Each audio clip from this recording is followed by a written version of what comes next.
Et j'appelle Régis Clincard,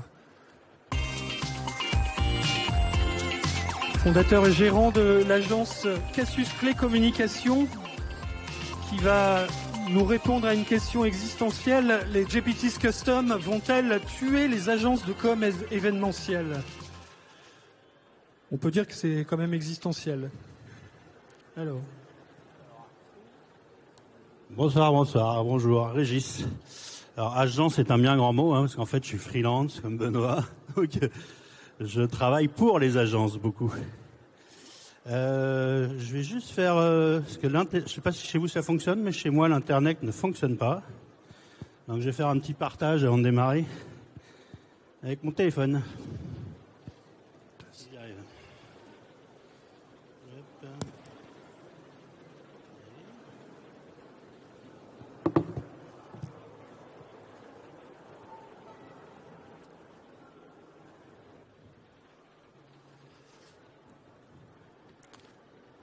L'absence de Wi-Fi va-t-elle tuer l'événementiel? On aurait pu aussi appeler ça comme ça.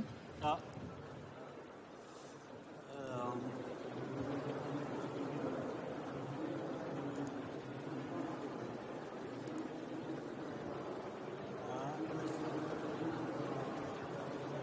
Ok, bah, je suis connecté avec le téléphone, tout va bien. Ouais, pardon. J'étais en train de galérer avec le... Bon. Tout devrait aller maintenant.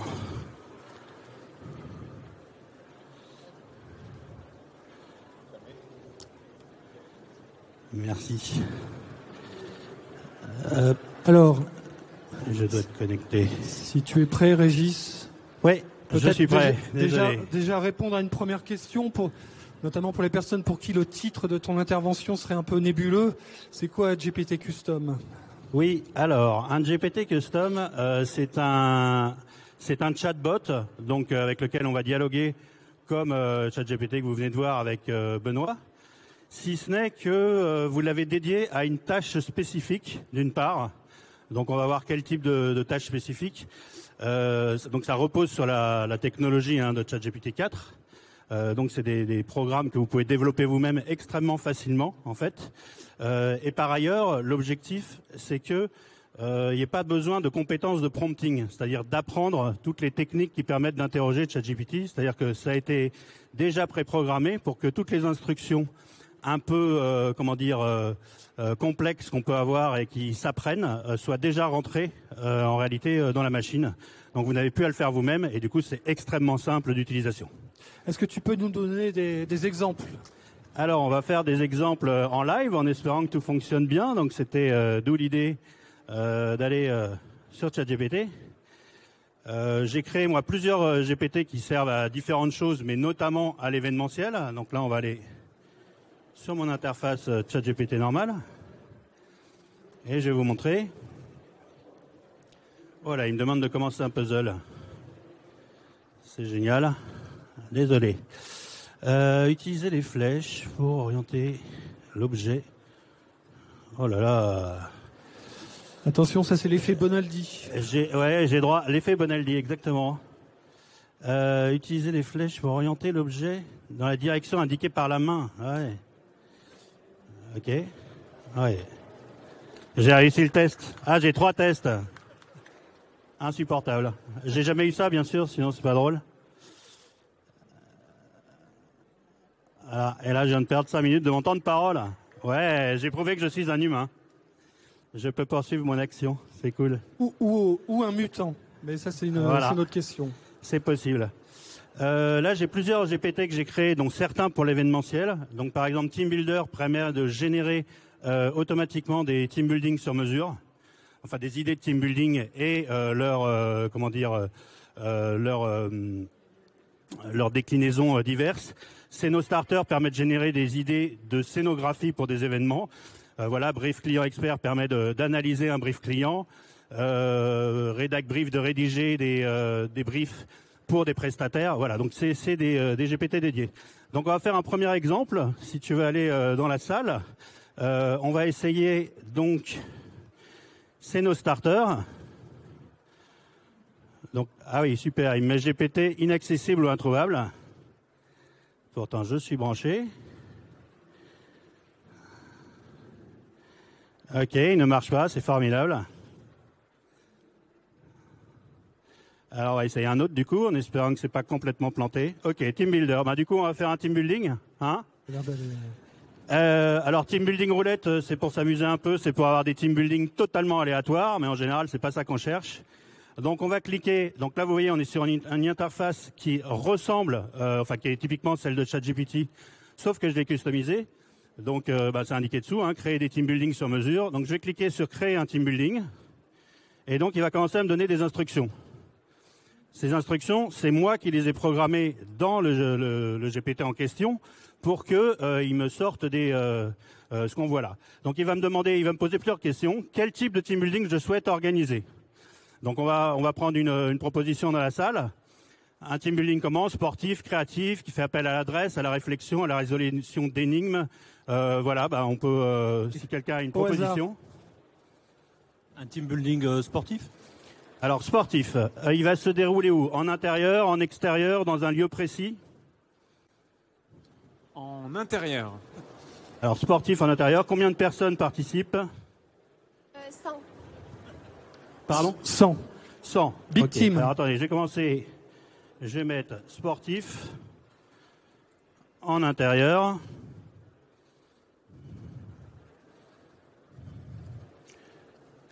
Sans personne. Vous voyez les autres questions qu'ils posent, hein.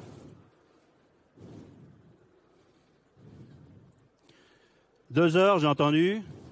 2 heures. Sur le thème du cirque.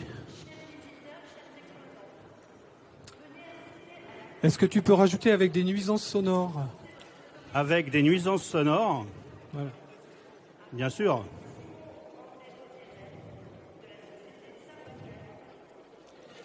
Est-ce que vous souhaitez une tonalité plutôt business, décontractée, sérieuse, ludique, festive, autre chose? Festif. Festif. Allez. Allez, puis on va le lancer, hein. Ouais. Donc voilà, donc là j'ai mis vraiment les instructions qu'il m'a demandées, d'accord? Est-ce que vous voulez indiquer un secteur d'activité particulier? Votre client, il fait quoi? BTP. Secteur BTP, très bien. BTP, voilà. Donc j'espère qu'il n'y a pas trop de fautes dedans, ça a l'air d'aller. Je lance, et donc il va faire des propositions. Donc il va faire 10 propositions.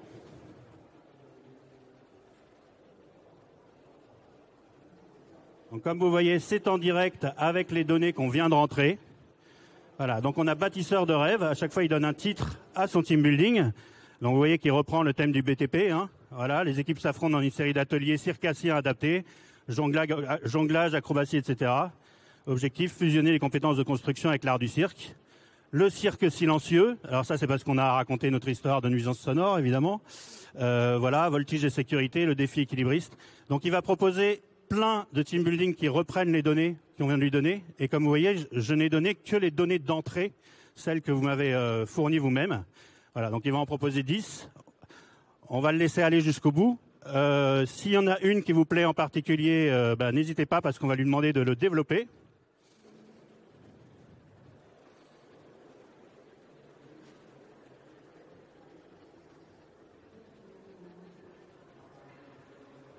Alors on arrive au bout. Hein? Ouais. Donc, il fait son petit résumé toujours à la fin. Ça vise à renforcer l'esprit d'équipe, etc. Souhaites-tu que je développe l'une de ces idées plus en détail ou préfères-tu explorer d'autres options? Donc, je vous propose parmi les propositions qu'il a faites, de lui demander d'en développer une. Le cirque silencieux. C'était laquelle? C'était la 2. OK. Donc, on va lui demander de développer la 2. Hop. Et là, il va développer le cirque silencieux. Donc, il va vous construire de manière assez fouillée, si tout se passe bien, ce team building. Donc voilà, renforcer la communication non verbale et la cohésion d'équipe dans un environnement festif, malgré des nuisances sonores, grâce à des activités de type cirque.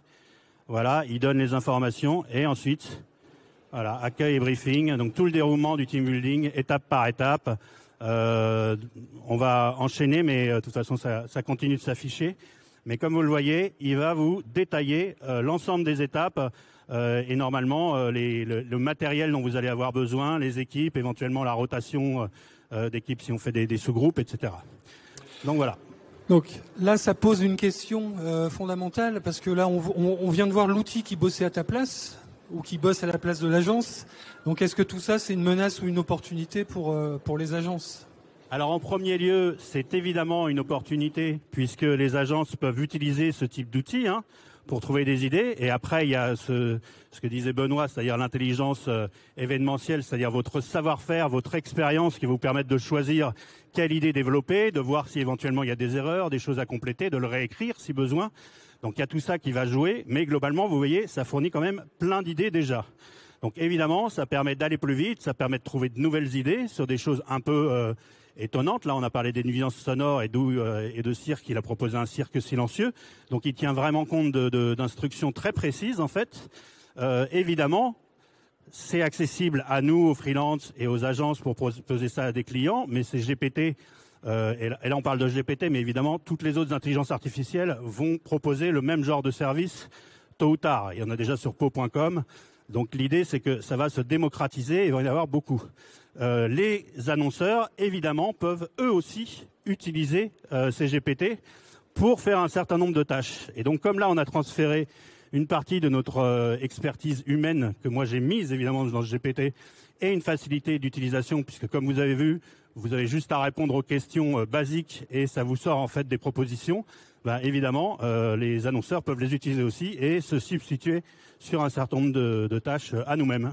Est-ce que ça veut dire qu'il y a des tâches qui sont plus menacées au sein des agences, et notamment les tâches créatives, et que finalement on ne resterait peut-être que la régie opérationnelle ? Exactement ça, c'est-à-dire que tout ce qui est tâches rédactionnelles, d'organisation, donc prod, logistique, de réflexion, tout ça, ça peut en fait passer dans des GPT comme ça dédiés. Donc je vous rappelle, il y en a qui rédigent des invitations.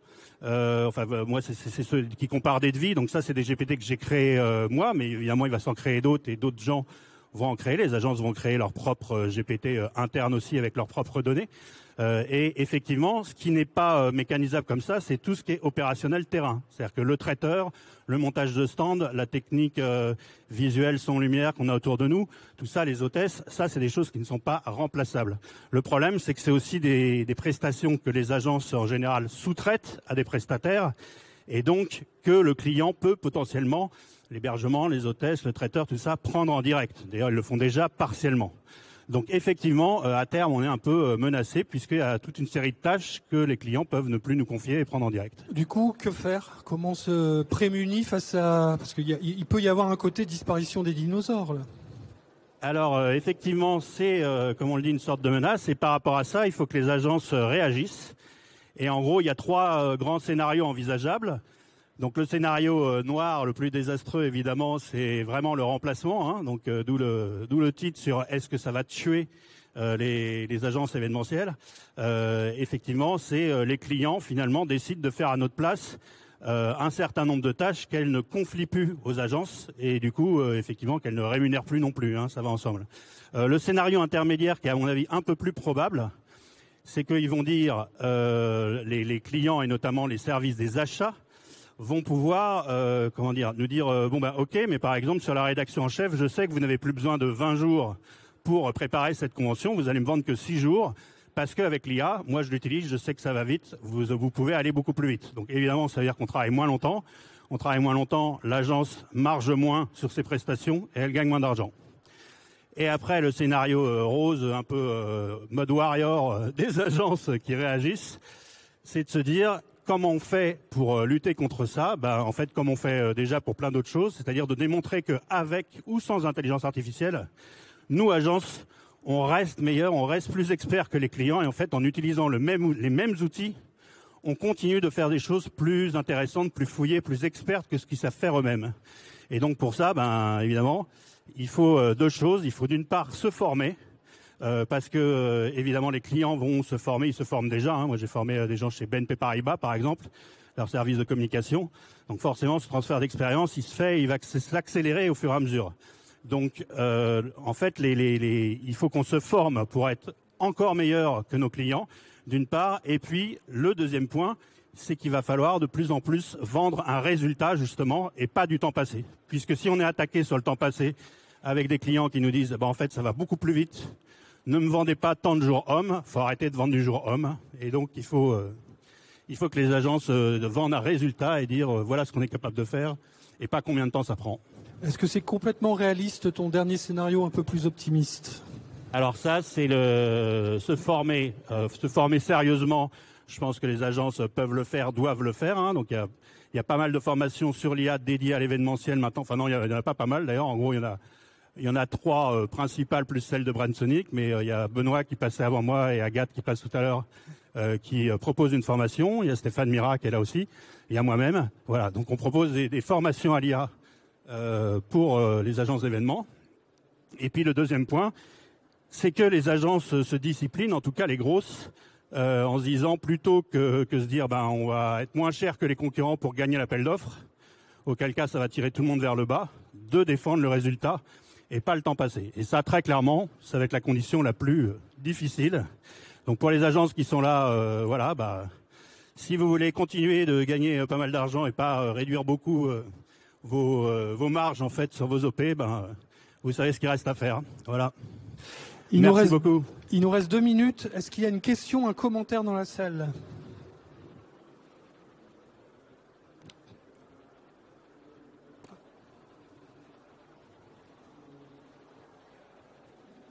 On a vu que tu avais sorti plusieurs types de GPT. C'est quoi les prochains? C'est quoi les prochaines idées de développement? Alors le prochain qui n'est pas encore totalement prêt, c'est vraiment pour analyser les briefs clients.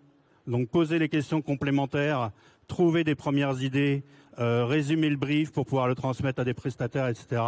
Donc ça, c'est celui sur lequel je travaille. Il y en a un autre sur lequel je travaille qui est un comparateur de devis qui pour l'instant ne fonctionne pas complètement. C'est-à-dire que ça compare très bien des fichiers PDF, mais pas des Excel. Or, des fois, on a des devis en Excel. Par contre, quand ça fonctionne, c'est hyper bien. C'est-à-dire qu'avec des tonnes de données, c'est capable d'aller chercher, de dire voilà les différences entre les trucs, et pas que sur l'aspect prix, parce que c'est assez simple, évidemment, d'avoir de nous sortir tel truc est plus cher que tel autre, et donc sur tel poste. Mais ça permet de dire aussi, ça va permettre une presta plus qualitative, parce que, je dis n'importe quoi, sur une presta audiovisuelle, il y a plus de caméras avec de l'humain derrière que de caméras automatiques, ou des choses comme ça. Voilà, donc c'est vraiment une analyse en profondeur, et voilà pour les prochains. Merci beaucoup, Régis. Merci beaucoup.